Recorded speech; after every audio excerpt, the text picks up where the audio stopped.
하나님 말씀 사도행전 17장 22절이야 34절 말씀까지 보겠습니다.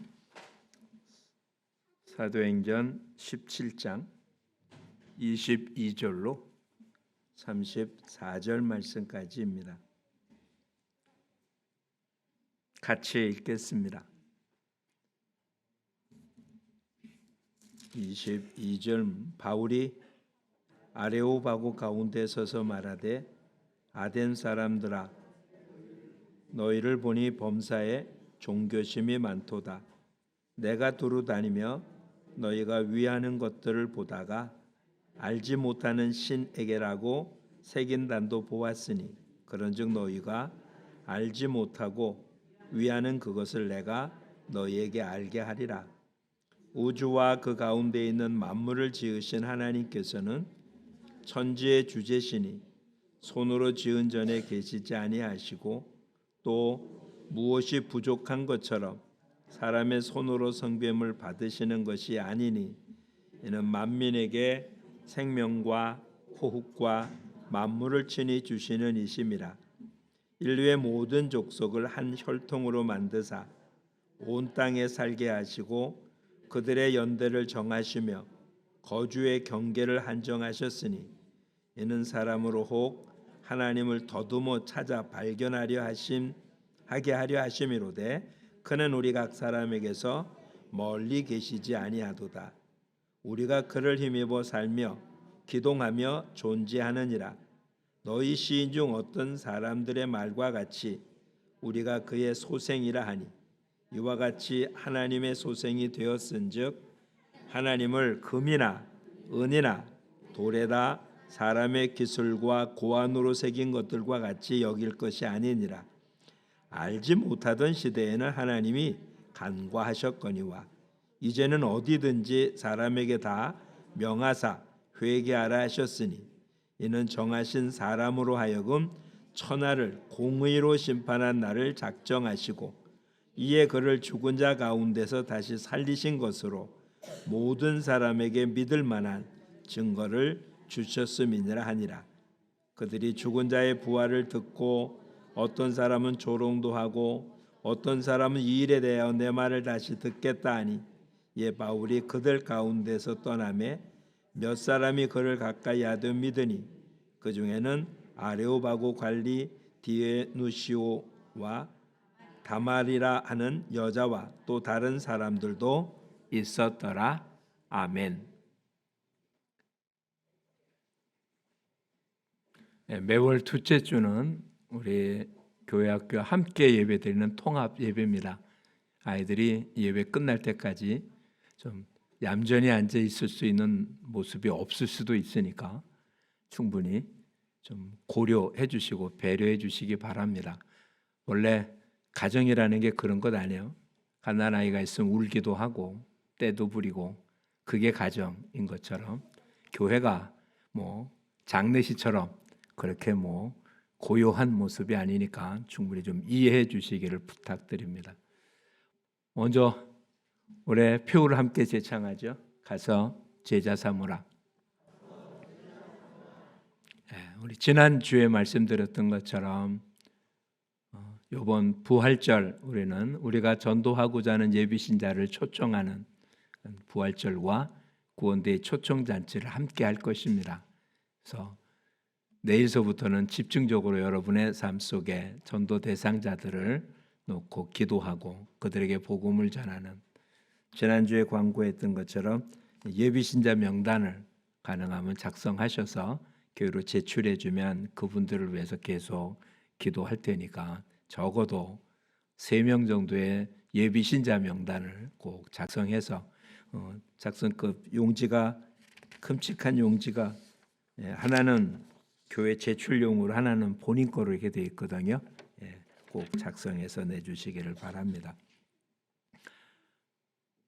우리는 사도행전을 살펴보고 있는데 이 사도행전 속에 지금 유럽으로 들어간, 마게도냐로 들어간 바울 일행이 빌립보 지방을 지나서 베레아를 지났고 이제 지금 우리가 아테네라고 불리는 아덴이라고 한 곳이 들어갑니다.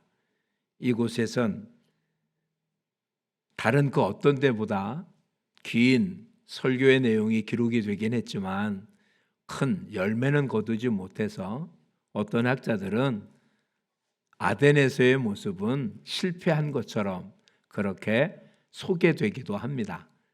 근데 분명한 것 하나는 짚고 넘어가야 될 것 같습니다. 전도는 실패라는 것이 없습니다. 전도의 실패는 전도를 안 한 것이지, 전도를 했는데 결과 열매가 없다고 실패한 것이 아닌, 그렇죠? 여러분, 우리 살펴보았습니다. 전도라는 말에 한자 뜻을 그대로 풀어보십시오. 도를 전한다는 거잖아요. 도를 전했는데 그 도를 받아들이는 사람도 있고 받아들이지 않는 사람도 있습니다. 아무도 받아들이지 않았다고 해도 도를 전했으면 그것은 성공한 것입니다. 그런데 전하지 않았다면 그게 실패한 거죠. 한 사람의 열매가 없어도, 아무도 귀담아 듣지 않았어도 복음을 전했으면 실패한 게 아닙니다. 실패는 안전한 거죠. 그러니 아덴에서 많은 열매는 없었습니다. 맨 마지막에 보면 겨우, 그렇죠? 2사람 이름이 되고 또 다른 사람들도 있었더라. 다른 데서는 대부분 모이면 교회가 형성될 만한 모습이었어요.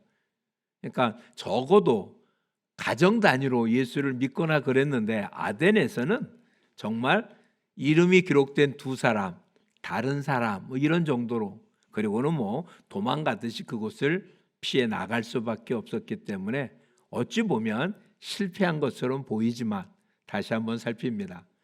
전도는 실패가 없습니다. 그러니까 복음 전파의 실패는 전했는데 열매가 없는 게 실패가 아니라 전하지 않은 것이 실패라는 사실을 기억할 수 있기를 바랍니다. 오늘 사도 바울이 아덴에서 한 모습을 통해서 우리들이 어떻게 복음을 전해야 되는지를 한번 살펴보고자 합니다. 지금 아덴에 가서 그들의 회당 신전에 들어갑니다. 그리고는 이렇게 표현하고 있죠. 22절과 22절에 아레오바고 가운데 서서 말하되 아덴 사람들아 너희를 보니 범사에 종교심이 많도다. 복음 전파자가 해야 될 가장 귀중한 모습은 상대방을 인정하고 그를 지켜 세우는 것입니다. 잘못됐다는 걸 지적하는데 귀담아 들을 사람이 있어요? 그것도 전혀 알지 못하는 사람이 그의 뭔가 잘못됐다고 지적하고 뭐 한다면 기분 좋을 사람이 누가 있겠습니까? 근데 지금 엉뚱한 사람 한 사람이 있어서 너희들을 보니까 종교심이 많다 이렇게 지켜 세우자 그를 귀담아 듣지 않겠습니까? 그렇죠? 지금도 우리 주변에 보면 교회에서 나와서 전도하는 사람들이 많이 있습니다. 근데 대부분 이렇게 하거든요. 전도지 혹은 전도 물품을 그냥 쑥 나눠주는 거죠. 어찌 보면 전단지 나눠주는 식으로. 그렇게 하는 것도 안 하는 것보다는 100번 좋을 것 같지만 대부분 사람들이 귀찮아함을 보게 됩니다. 왜냐하면 공감이 되어지지 않으니까요. 네, 한번 우리 예년에 한번 해봤던 건데 한번 이렇게 전도법 가운데 가장 쉬운 게 인사전도법이래요. 그냥 만나면 인사를 하는 거죠. 한번 해볼까요? 안녕하세요. 그러니까 다시 한번 이렇게 생각을 해보시면 되는 거예요. 누군가가 나한테 인사를 하면 그 사람이 누군지 몰라도 어쨌든 인사를 받을 수밖에 없잖아요. 그렇죠? 그것도 아주 공손하게 아주 사랑스러운 모습으로 그렇게 하면 일단 인사를 받을 수밖에 없잖아요. 그렇죠? 뭘 전하고 하는 게 아니니까 잊지 마십시오. 복음 전파는 높은 자리에서 낮은 자리로 내려가는 게 아니고요. 낮은 자리에서 다른 사람들을 떠받드는 것입니다. 이게 무슨 얘기냐면 이렇게 표현되는 거죠. 우리를 구원하기 위해서 예수 그리스도께서 신으로 이 땅에 오신 것이 아닙니다. 하나님으로 이 땅에 오시지 않았다고요. 사람으로 오셨어요. 그것도 마국간에서 태어나는 가장 천한 모습으로 태어납니다. 그리고는 뭐라고 말씀하십니까? 섬김 받으러 온 것이 아니라 섬기러 오셨다고 말합니다. 그게 복음 전파자의 자세라는 거죠. 근데 우리는 높은 자리에서 낮은 사람을 어떻게 대하는 것처럼, 나는 이쪽에 좋은 자리에서 지금 천한 자리에 있는 사람들에게 뭔가 도와주는 것처럼, 과거 힘들고 어려웠던 우리 시절에 외국인 특히 미군 군인들한테 무슨 초콜릿 하나 얻은 것처럼 그렇게 손 벌리는 모습, 또 그런 식으로 던져주는 자의 그런 모습인 경우, 그게 복음 전파의 모습이겠습니까? 그러지 않거든요. 사도 바울은 이렇게 말합니다. 우리가 전하는 것은 예수 그리스도의 주인 되심과 우리가 너희의 종됨을 전파하는 거다. 예수가 그리스도라는 것은 복음 전파의 가장 중요한 핵심이죠. 다른 거 전하는 게 아닙니다. 예수가 누구라고요? 그리스도라고요. 예수님만이 우리의 구세주라고 전하는 게 복음 전파의 핵심입니다. 그런데 그것을 전하기 위하여 우리가 너희들의 종됨을 전한다. 근데 종된다는 걸 말로 전하겠습니까? 낮아진 삶의 모습으로 전하는 거잖아요. 그러니 지금 하고 있는 그들이 종교심이 많다는 게 이게 칭찬 같지만 결국 칭찬이 아니거든요. 왜냐하면 그들의 종교심이 그들을 구원시킬 수 있는 것이 아니니까. 그들은 열심히 자기의 종교심으로 자기가 믿는 신앙을 표현하지만 그것이 구원받는 길이 아니니 그 칭찬이 칭찬은 아닙니다. 근데 어쨌든 다른 사람의 공감할 수 있는 이야기가 그런 이야기인 거죠. 우린 작년에 이 구원데이 페스티벌 하기 위해서 오후엔 이런 전도 훈련을 계속 했었잖아요.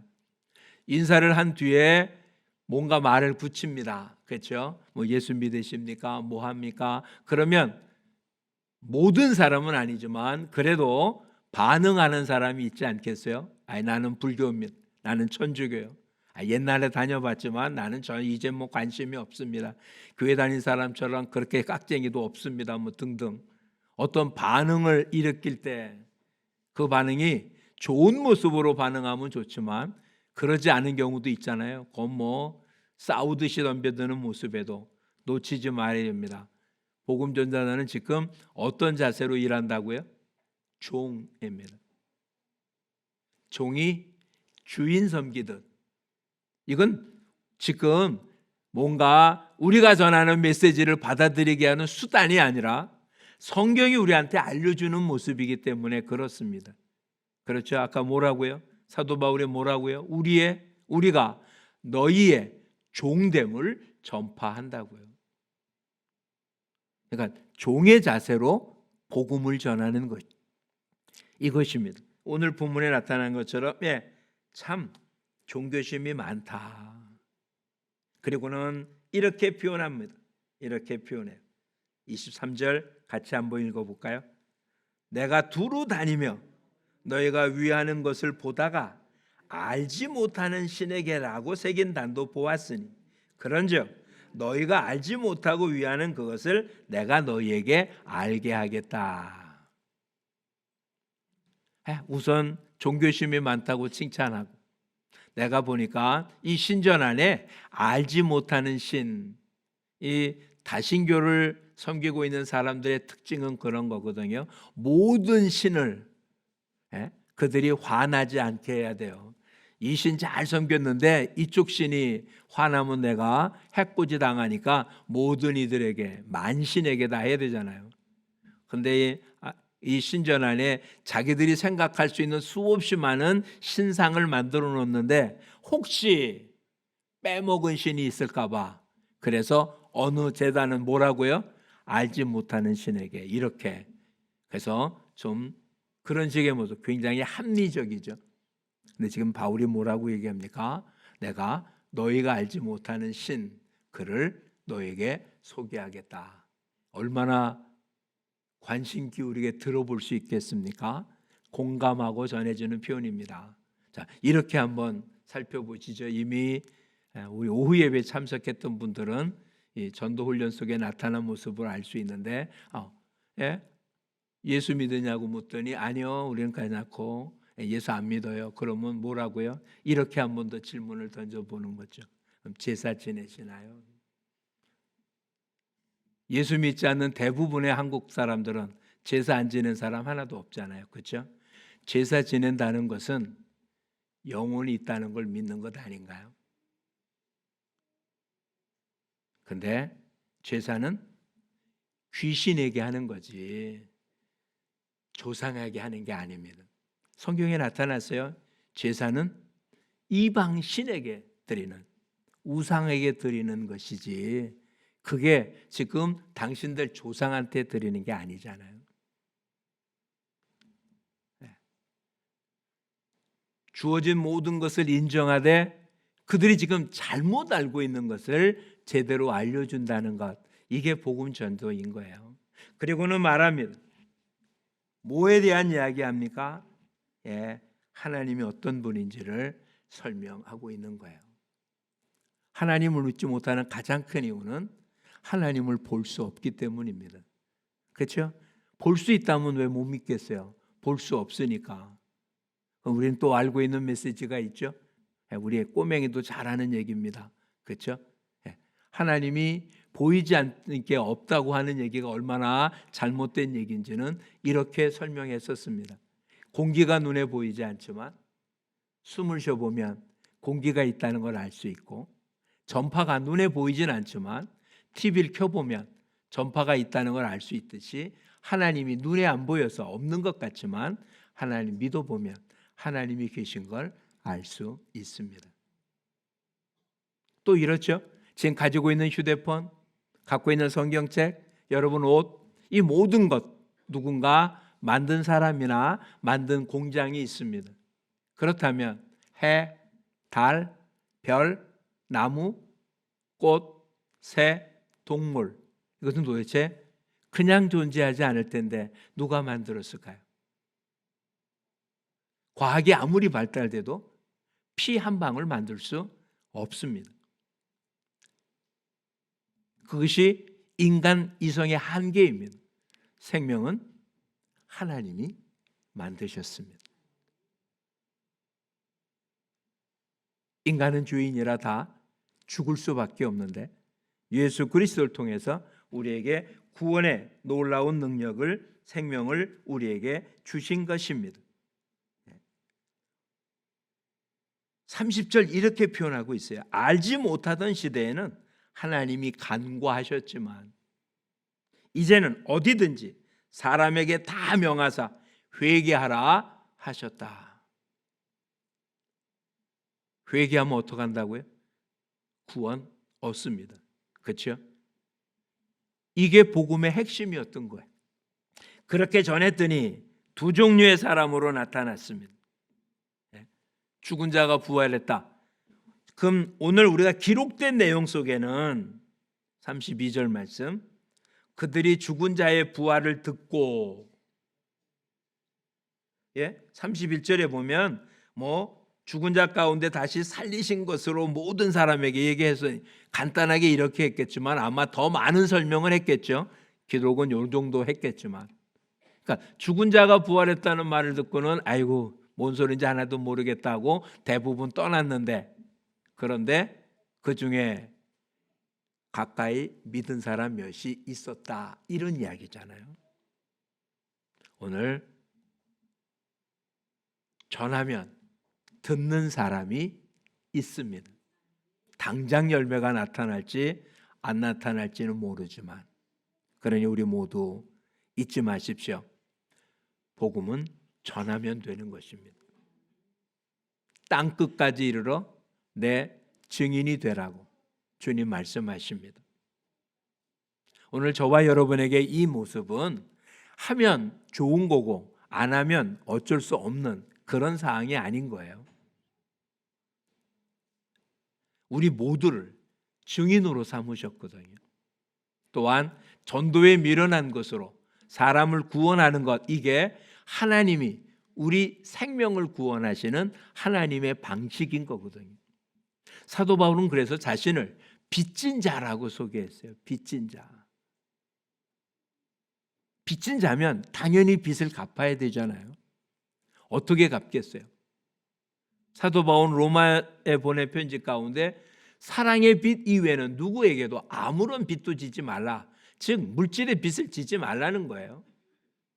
근데 사랑의 빚은 우리 다 서로 사랑하면, 사랑은 희생과 헌신이잖아요. 누군가를 위해서 하기를 베푸는 것이니까 사랑과 헌신을 하게 되면, 그러면 그런 사랑을 받은 우리는 누군가에게 또 사랑함으로 내가 입은 사랑의 빚을 갚게 되는데, 우리는 하나님으로부터 사랑을 입은 사람들입니다. 그러니 이 받은 사랑을 누구에게? 하나님에게 돌려드려야 되는데, 그건 이론이죠. 실질적으로는 하나님께 사랑을 돌려드릴 방법이 없습니다. 눈에 보이지 않고 손에 잡히지 않고 도대체 어떤 방법으로 하나님께 내가 받은 하나님의 사랑을 하나님께 돌려드릴 수 있습니까? 이건 우리 가정에서 일어나는 일과 똑같은 거예요. 내리사랑인 거죠. 부모로부터 사랑받은 자녀는 자기가 부모로부터 받은 사랑을 자기 자녀에게 넘겨주는 것이죠.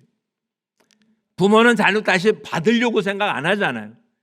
마찬가지로 하나님이 우리를 사랑한 그 사랑을 받은 우리는 하나님을 사랑하는 그 사랑을 이웃 사랑함으로 하나님께 사랑을 돌려드리는 것입니다. 그러니까 최고의 사랑은 무엇이겠습니까? 죽은 자를 살리는 것입니다. 잃은 영혼을 찾는 것입니다. 하나님께서 그 잃은 영혼 하나 얼마나 기뻐하신다고요? 하늘에서 잔치를 베푸는, 우리 안에 있는 99마리의 양보다 잃은 양 하나 찾은 게 훨씬 더 기뻐서 잔치를 베풀 정도입니다. 이 당시 잔치라는 얘기는 양을 잡아야 되는 거 아니에요? 떡을 내줘야 되고 포도주를 내줘야 됩니다. 양 한 마리 찾았다고 양 한 마리 잡는다, 이런 바보 같은 짓이 있습니까? 누가복음 15장에는 그보다 더 드라크마를 찾은 여인의 이야기가 나오잖아요. 그 드라크마가 무엇인지 명확한 설명이 없어요. 그런데 그 내용을 들은 사람들은 누구나 다 그렇게 할 거라는 게 전제로 되어 있습니다. 그 드라크마를 잃어버린 사람이 그것을 찾도록 찾아다니고, 집안에서 잃어버렸으니까 끝까지 찾으면 동네 사람으로 잔치한다. 잔치가 찾은 드라크마 값보다 더 비싼데 그렇게 합니다. 왜요? 기쁨이 넘쳐서. 하나님, 우리 영혼 하나를 얼마나 기뻐하는지, 한 영혼이 주님 앞에 돌아오면 잔치를 베풀어요. 그 잔치는 저와 여러분의 가치보다 더 엄청난 걸 소모해 가면서도 하나님 사랑을 베푸십니다. 탕자 이야기 속에서 아버지 뭐라고 합니까? 죽었던 아들이 살아났다고요. 잃은 아들을 찾았다고요. 이미 그에게 줄 유산은 다 넘겨줬습니다. 법적으로는 그 아들에게, 집 나간 아들에게 더 이상 1원 한 푼도 줘야 될 법적인 이유가 없습니다. 이미 상속을 다 해줬기 때문에. 그리고 다 말아먹고 빈털터리가 된 아들을 오히려 아버지는 어떻게 했다고요? 목욕을 시키고 손에 가락지를 끼고, 손에 가락지를 꼈다는 얘기는 다시 아들로 인정한다는 거예요. 지금 있는 재산에 또 상속권을 주시겠다는 얘기거든요. 이게 말이 됩니까? 큰아들이 화내는 것도 이해될 만하지 않아요? 우리 입장에서 보면. 근데 그것이 아버지 마음인 거예요. 하나님 마음인 거예요. 하나님은 지금도 애타게 찾고 있습니다. 여러분 가족 가운데 아직도 주를 모르는 사람, 여러분의 인친척 가운데 정말 피로 나눈 형제보다 더 가까운 여러분의 형제들이, 또 여러분이 사업상 매일 만나는 그 사람들, 그 한 영혼들이 주 앞에 돌아오기를 간절히 바랍니다. 하나님은 그 일을 위해서 엄청난 기적과 능력을 베풀어서 그들을 부르기를 원하는 것이 아니라 이미 하나님의 사랑을 입은 저와 여러분을 통해서 우리의 가족들을, 우리의 이웃들을, 우리가 만나는 사람들을 주님 앞에 데려오기를 기뻐하고 계시고 그 일을 우리에게 맡기고 있는 겁니다. 오늘 저와 여러분, 우리가 전도 못하는 가장 큰 이유는 열매가 없기 때문입니다. 얘기를 해도, 그렇죠? 더 힘든 건 이거죠. 꼭 나오겠다고 그러고, 꼭 나오겠다고 그러고, 내가 가면 그날 와서 내 데려가겠다는 그러라고 그러는, 가면 외출하고 없어요. 전화도 안 받고, 꼭 오겠다고 하는 치고 꼭 온 사람이 거의 없어요. 그러면 두 번 다시 하고 싶지 않잖아요. 잊지 마십시오. 하나님의 일은 인내로 하는 것입니다. 언제까지요? 끝까지요. 그래서 하나님도 우리를 어떻게 사랑하신다고요? 끝까지 사랑하신다고요. 우리가 어떤 반응을 하든 상관없이 하나님은 우리를 향하여 끝까지 사랑하듯이 오늘 저와 여러분도, 여러분 지금 마음속에 품고 있는 예비 신자들, 이 말이 적절한 표현 아니에요. 아직은 아니지만 앞으로 신자가 될 예비 신자들을 향하여 마음에 품은 그대로 인내를 갖고 그를 인정하고 존중하며 그에게 기회만 되면 하나님, 우리를 위해서 죽으신 예수 그리스도, 그를 믿으면 구원 얻는다는 소식을 증거하고 전해주는 이 복된 모습이 저와 여러분의 삶 속에 넘칠 수 있기를 축복합니다. 우리가 잘 아는 성경 구절이잖아요. 주 예수를 믿어라. 그리하면 너와 네 집이 구원이 있으리라. 이 말을 이렇게 해석해야 되지 않겠어요? 주 예수를 믿어라. 그러면 너를 통하여 너의 모든 가정을 구원시키겠다. 이런 말씀 아닐까요? 예수 믿고 가만히 있으면 하나님이 알아서 내 가족 전체를 하나님의 사람으로 만들겠다. 이런 내용이 아니고요. 예수 믿는 너를 통해서 내 주변의 모든 사람들이 구원 얻을 수 있도록. 그렇다면 이제는 저와 여러분의 역할인 거잖아요. 그렇죠? 예수님 뭐라고 말씀하셨습니까? 내 말을 못 믿겠거든 내가 한 일을 보아 믿으라. 사람들은 예수 믿는 사람 보고 말쟁이라고 그러잖아요. 말은 정말 잘하잖아. 근데 왜 그렇게 말 잘하는 예수 믿는 사람들의 말을 안 믿을까요? 말은 잘하는데 그렇게 행동하지 않잖아요. 그렇죠? 우리가 봐도 그러지 않아요? 그렇죠? 우리가 봐도 예수 믿는 사람들 말은 잘하는데 그렇게 안 하잖아요. 그렇죠? 설교를 좀 강력하게 하고 그러면 떠나가도록 아멘 하잖아요. 근데 그렇게 사는 사람은 진짜 적잖아요. 아멘이라고 화답했으면 그렇게 살아야 되잖아요. 근데 그렇게 사는 사람은 적은 것처럼 오늘 저와 여러분, 복음 전도는 삶 속에서 이루어지는 것입니다. 우리의 삶이 예수 그리스도로 말미암아 이제는 정말 그리스도의 영광을 드러내는 복된 모습이 되는 저와 여러분이 될 수 있기를 축복합니다. 기회는 반드시 주어지게 돼 있습니다. 그 기회를 놓치지 않도록 늘 준비된 사람들. 사도 베드로는 우리에게 이렇게 얘기합니다. 너희에게 묻는 자에게 답할 것을 항상 예비하고 있으라고요. 즉 언제 어느 때 어떻게 해야 될지 모르는 기회가 생길 때 우린 그 기회에 내가 아닌, 우리가 아닌 예수 그리스도를 전할 수 있는 준비가 돼 있어야 될 것입니다. 오늘 본문을 보시죠. 우선 접근은 어떻게 했습니까? 그들이 지금 잘하고 있는 것으로 접근했습니다. 그렇죠?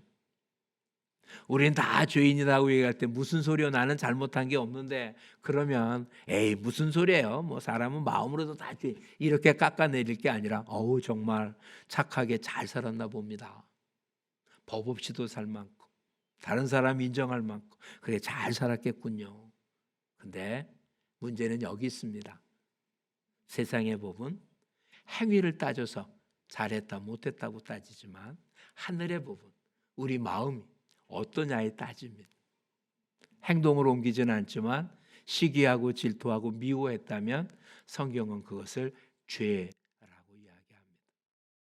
그러니 그 죄 문제를 해결하지 않으면 천국 갈 방법이 없습니다. 잊지 마십시오. 공격적으로 복음을 전하되 정말 베레아 사람처럼 신사적이어야 합니다. 그리고 공감할 수 있어야 됩니다.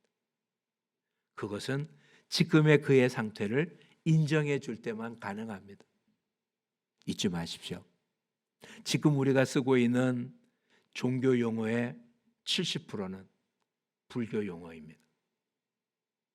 구세주 불교 용어입니다. 은혜 불교 용어입니다. 성경을 우리말로 번역할 때 종교적인 용어를 그 당시 우리나라 말 다른 걸로 쓸 수가 없었기에, 그 당시 200년 전 이 땅에 가장 흥행했던 불교 용어를 가지고 사용했기에 그 이야기를 듣는 조선 사람들은 쉽게 알아들을 수 있었습니다. 죄라는 단어도 마찬가지입니다. 물론 성경이 말하는 것과 똑같진 않지만 그래도 다 알고 있는 말이었기 때문에 쉽게 받아들일 수 있었습니다. 우린 천당이라는 말 썼잖아요. 지옥이라는 말 쓰잖아요. 이게 다 불교 용어입니다. 그래서 불교에서 쓰고 있는 말인데 그 말을 사용해서 하나님이 우리에게 들려주려고 하는 내용을 더 깊숙하게 알려준 것입니다. 그러니 지금 사람들이 알고 있는 말 속에, 그 속에 하나님의 뜻을 전해주면 되는 거라는 거죠. 전혀 새로운 게 아니고요. 만약에 우리한테도 이렇게 얘기했다고 생각해 보십시오. 죄라는 단어가 하말티어라는 헬라어입니다. 우린 다 하말티어를 줘서 그럼 무슨 소리인지 알아들었겠어요? 이미 우리가 알고 있는 용어로 접근했기 때문에 들을 수 있었잖아요. 그렇죠? 우리가 알고 있는 말이 아니라 듣는 사람이 알아들을 수 있는 말로 전하는 것, 이게 전도입니다. 그 말을 듣고 안 듣고는 그 사람한테 달렸고요. 그 말을 들은 뒤 그 말을 받아들이고 받아들이지 않는 것도 그 사람한테 달린 거지만, 하나님께서 에스겔에게 표현한 것처럼 파수꾼인 에스겔이 지금 하나님의 이야기를 전하면, 그래도 그들이 안 듣고 하나님 말씀을 따르지 않으면 그들은 자신의 죄값을 치를 것입니다. 그러나 에스겔은 아무런 책임을 묻지 않겠다. 그런데 너가 만약 전하지 않는다면 그들은 자기가 저지른 죄 때문에 망하고 걸고 그 죄값을 전하지 않은 너에게 묻겠다라고 주님 말씀하십니다. 우리 주위에 예수 안 믿고 죽은 사람은 있어도 복음을 못 듣고 죽은 사람이 있으면 안 된다는 이야기입니다. 이해하시겠습니까? 우리 주위에는 예수 믿고 죽는 사람보다 예수 믿지 않고 죽는 사람이 훨씬 더 많습니다. 좁은 길로 가는 사람은 적고 넓은 길로 가는 사람이 많다고 주님 말씀하셨으니까요. 그런데 지구촌 전체는 모르지만 저와 여러분이 있는 주변에는 예수를 안 듣고 죽은 사람이 있어서는 안 되겠다. 그게 주님이 저와 여러분을 사용하는 방식이십니다. 믿고 안 믿고는 모르지만 저와 여러분을 본 사람은 저와 여러분을 통해서 예수 믿어야 구원 얻는다는 이야기를 전해 들은 사람이 되어야 되겠다. 그거는 할 수 있지 않아요? 그렇죠? 그 사람을 교회로 데리고 나오는 우리가 못할 수 있지만, 그를 믿게 하기는 내가 못할지 모르지만, 예수 믿어야 구원 얻는다는 말은 전할 수는 있잖아요. 그렇죠? 우리 이런 얘기 했잖아요. 너댓산 날 아이도 안방으로 쪼르륵 달려가서 아빠한테 이야기합니다. 아빠 밥 먹으래. 그렇죠? 엄마가 아이한테 전한 이야기를 방으로 쭉 들어가서 할머니 식사하래요. 이 말은 전할 수 있잖아요. 그게 전도입니다. 오늘 저와 여러분 이제 좀 무거운 짐을 내려놓으시죠.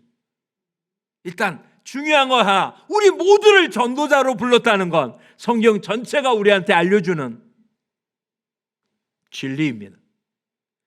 이 중에 특별한 은사가 있어서 전도를 잘하는 사람이 있을진 몰라도 전도 자체는 모든 성도에게 주어진 사명입니다. 가서 제자 삼으라는 것 몇몇 사람한테 한 말이 아닙니다.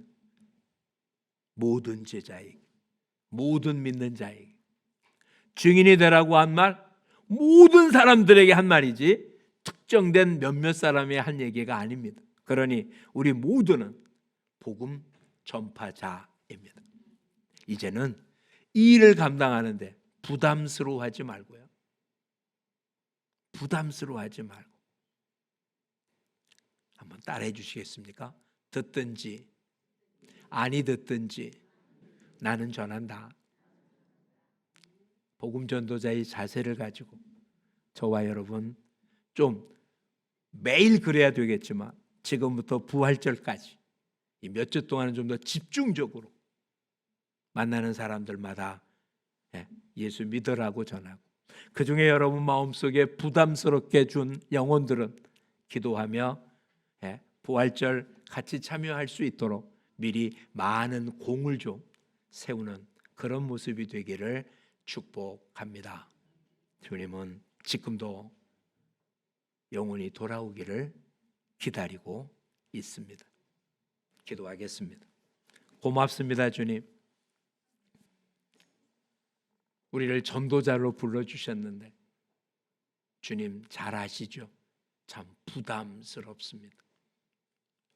누군가에게 이래라 저래라고 이야기하는 것이 얼마나 이 시대, 다 개인적인 시대, 누구 말을 듣지 않는 시대, 이런 말을 전한다는 게 얼마나 부담스러운지요. 그러나 주님, 우리가 전하는 건 그의 생명을 살리는 일이라 이 일에 부담은 갖더라도 감당할 수 있도록 힘주시고, 우리에게 그들의 영혼을 책임지라고 하지 않았사오니 그들에게 예수가 그리스도라는 말을 전해주는 이 사역을 우리의 삶, 생명이 붙어있는 한 감당하는, 사명을 감당하는, 그래서 주님 앞에 섰을 때 잘했다 칭찬 듣는 정말 귀한 청지기들 되게 도와 주시옵소서.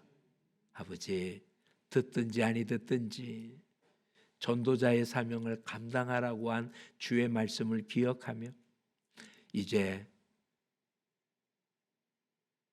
예수님을 소개하는 복된 삶을 사는 우리 모두가 되게 하옵소서. 예수님 이름으로 기도합니다. 아멘.